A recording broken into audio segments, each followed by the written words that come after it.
Three equal point charges are located on the y-axis at y equals to 0 and y is equal to plus and minus d. What is the electric field at a point on the x-axis?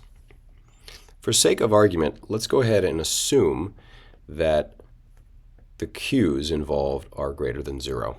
In the end, if the q's are less than 0, then the answer that we get will be the electric field will point in the opposite direction. So let's go ahead and draw our axes. So we've got the y-axis like this, and we've got the x-axis going horizontally as usual. So that's x, and that's y.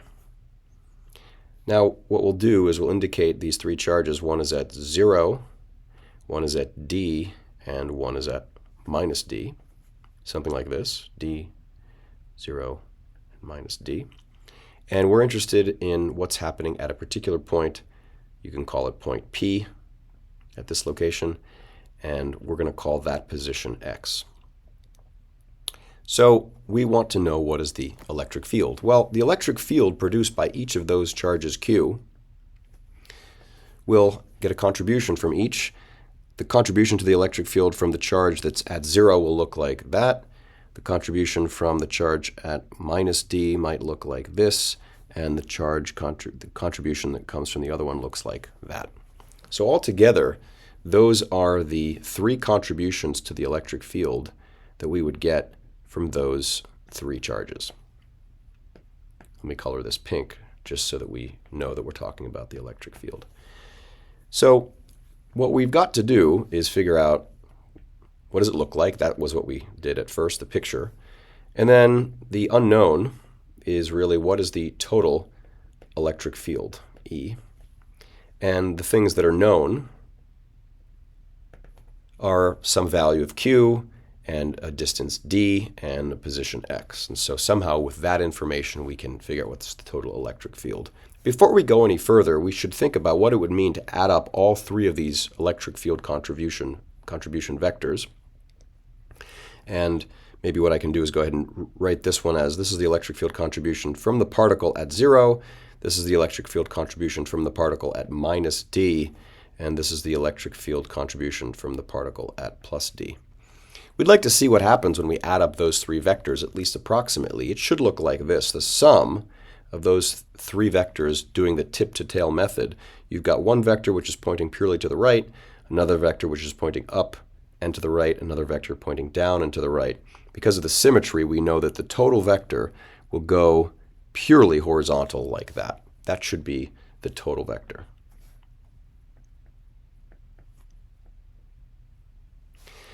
So as far as equations are concerned,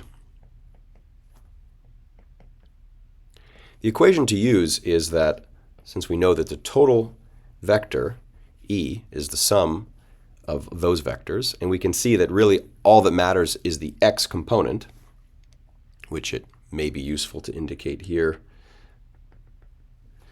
that there's some angle theta. This would also be the angle theta.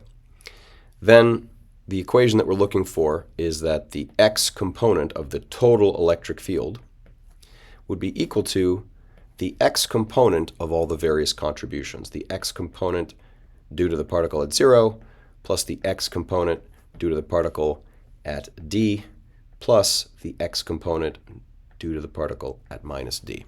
So we've got to add up all of those things.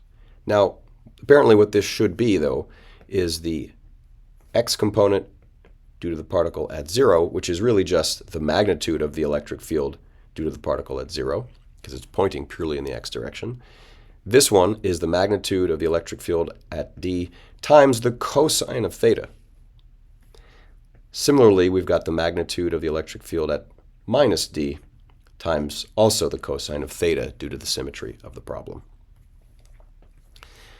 Now, we can take our drawing and make it a little bit more clear that if we were to extend this down and if it were drawn better, we would see that if this is the angle theta, then this is also the angle theta.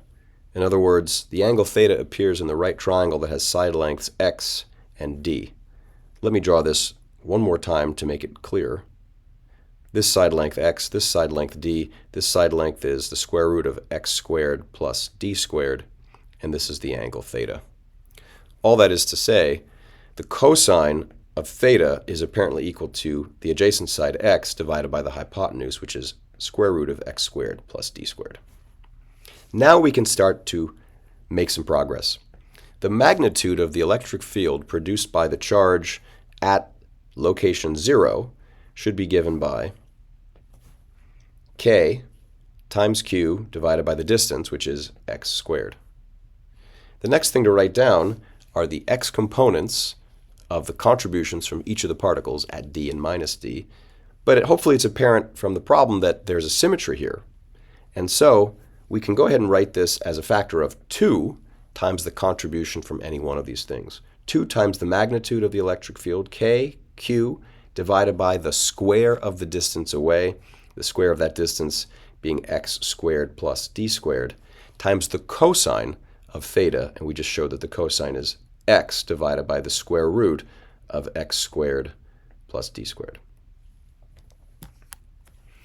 At this point, we can factor out a common factor of k and q, which we can do here, and multiply this times 1 over x squared plus 2 times x divided by the quantity x squared plus d squared raised to the power of 3/2. And now, just for aesthetic purposes and to remind us that k has something to do with that other constant epsilon naught, let's go ahead and summarize what we have. It seems that at this point, the summary is that the electric field contribution of all of these different sources add up to give us a total electric field of k, which I'll go ahead and replace k with 1 over 4 pi epsilon naught just because I want to. And we've got a factor of q, so this is q over 4 pi epsilon naught. Then in brackets we have 1 over x squared plus 2x divided by the quantity x squared plus d squared to the power of 3/2. And that multiplies I hat, the I hat letting us know that the electric field is overall pointing in the x direction if q is positive. Notice that if q is negative, then when we put in a negative value of q, it'll take care of itself. So there's really no more to do. This is the final answer, but it's worthwhile to do a little sanity check to see if this is reasonable. So let's just write that down, sanity check. And one simple sanity check we can do is the limiting case of what happens when x approaches infinity. That is to say, we want to know what does this electric field look like when we're infinitely far away. So the limiting case of x approaches infinity. In that limit, notice that the quantity of x squared plus d squared, asymptotically, which is what this symbol means, approaches x squared. It's like saying you have a large number plus a small number that's approximately going to be equal to the large number. So what that means is the combination of 2x divided by x squared plus d squared to the power of 3/2.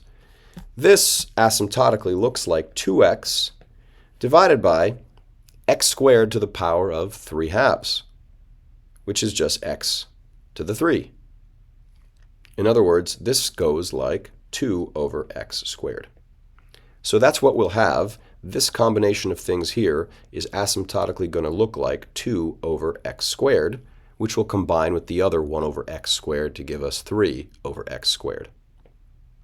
When we put everything together, it therefore would appear that in the limit that x goes to infinity, the electric field will start to look like 3 times q over 4 pi epsilon naught x squared times I hat, which is exactly what you'd expect to see if you had a collection of charge that you couldn't determine that there was any separation. So it's basically just a little lump of charge, 3q, and you're asking what happens at a distance of x when x is much, much larger than the spacing between the charges. So that is consistent, and that gives us some confidence that the answer we have above is correct.